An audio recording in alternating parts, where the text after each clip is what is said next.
can be sure that mammals and birds can feel pain. I think it's pretty clear that fish feel pain as well. But if we go right down to the bottom, to clams or oysters, this is not so clear. We have to acknowledge there is some doubt. And in between, we have different categories, different evidence. I think we are still learning, and we should keep an open mind about capacities for pain. Now, equal consideration of interest does not mean that animals and humans have the same interests. This is a photo of some beef cattle that are grazing in an organic farm not far from Princeton University, where I teach. And at least during their lives, the interests of these animals are satisfied. They have plenty to eat. They are in a social group. You can see the calves are together with their mothers. They are protected from extreme cold or heat from the elements. So their interests are satisfied. And of course, we have different interests. We would not be satisfied with simply living in a field.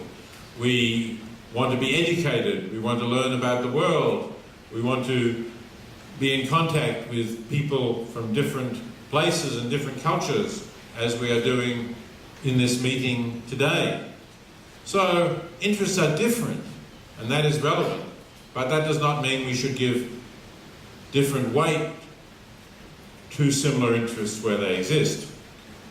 The difficult philosophical question is, what about where interests seem to be different? So this is one of these, what I call an open question, a question that philosophers still discuss, and I think where there can be reasonable differences. What about the killing of animals if it is done painlessly and if the animals have had good lives? So, for example, the farmer who was producing these animals would say, these animals have good lives, and if I do not kill and sell the calves, I cannot afford to keep them having these good lives.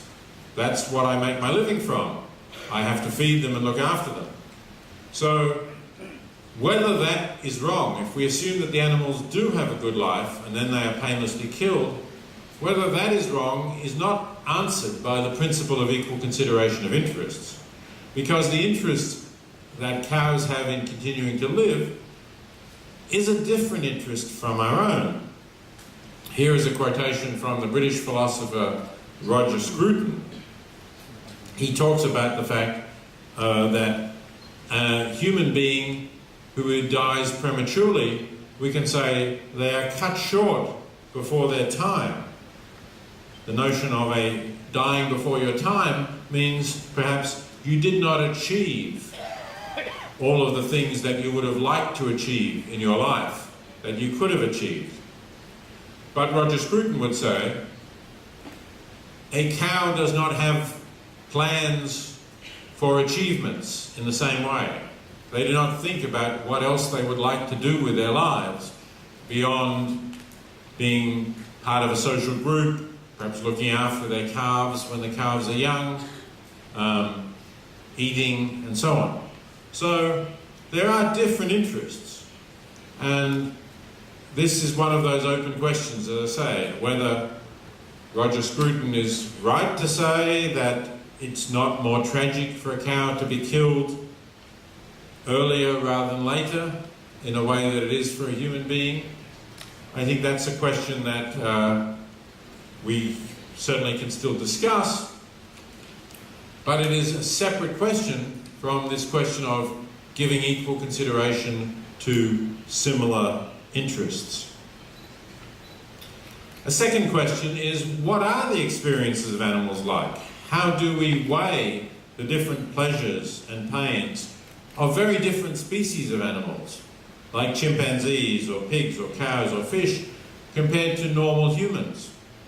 And I think here there is still an element of mystery. We can understand some species better than others. We can relate more closely to chimpanzees, for example, and by studying them closely, spending a lot of time with them, we can recognize more easily when they are happy or unhappy.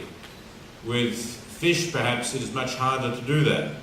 So, in terms of comparisons, it's very difficult still to do this. And the third open question refers to wild animals. I'm sometimes asked whether we should interfere with wild animals. For example, when predators kill their prey, they often do not kill humanely. So I'm sometimes asked whether we should interfere with that. And again, that's a question that I think I am not sure of the answer. Of course, in practice, we do better not to interfere because we are likely to mess up the environment by changing the balance. But perhaps one day we would learn how to do this without interfering with the balance of nature. Is there some intrinsic value in having predators, even if they cause a lot more suffering than otherwise would exist in nature? That's another question that I think is a good question for philosophers to continue to discuss. Okay, so that's about the philosophy. Let me look a little bit about the practice and how the animal movement has worked to change some of those practices. The first thing that I'm going to say is I will focus on the use of animals for food, because the numbers of animals used for food by human beings are so much larger than every other area of use of animals. For example, we often are concerned about the use of animals in experimentation, in research. And that's right to be concerned about it, but still the numbers are probably around 100 million. Now that might seem like a big number to you, but compare this with the number of animals used in food production, 60 billion. So for every one animal that is killed as part of an experiment in research, 600 animals, 600 land animals are killed for food. And that doesn't even include marine or aquatic animals, which would take the number over 1 trillion if we include that.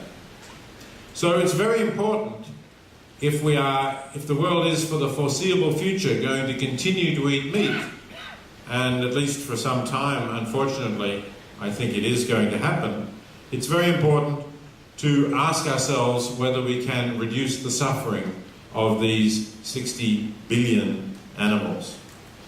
So let's briefly look at the way some of these animals live. Here are the breeding sows in modern intensive pig production, locked up in tiny stalls, too small for them to turn around, and kept on bare concrete, or here kept on metal slats, arranged simply for greater convenience and labour saving of the costs of managing these animals. This is a system that developed in Europe and the United States, but unfortunately, like so many other bad Western ideas, it has spread around the world and is being copied, of course, in Asia as well, to produce more meat. So there is some progress though. These sow stalls or sow crates that you just saw are now banned across the entire European Union. More than 400 million people living in the European Union, they no longer use these kinds of sow stalls, and they have now been banned in some states in the United States as well. Most importantly, in less than 1 year, they will be banned in the state of California. Next, let's look at the way eggs are produced from, again, very intensively confined hens. As you see here in a typical battery unit, you can see how crowded the birds are, and how, because they are crowded, rubbing against the wire and each other, they lose their feathers. So this too is now banned in Europe, although there's still confinement, but not as extreme as those cages that I showed you. Slightly better lives, at least, for European hens, and also some states in the United States and again in California next year. This is intensive chicken production. 20,000 chickens in one vast shed, crowded together in lives that are quite unsuitable for their species. Less space per bird than one sheet of paper like this.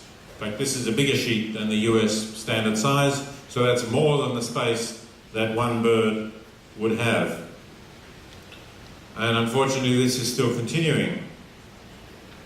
If we look at fish, as I said, the number of wild fish caught annually is over 1 trillion.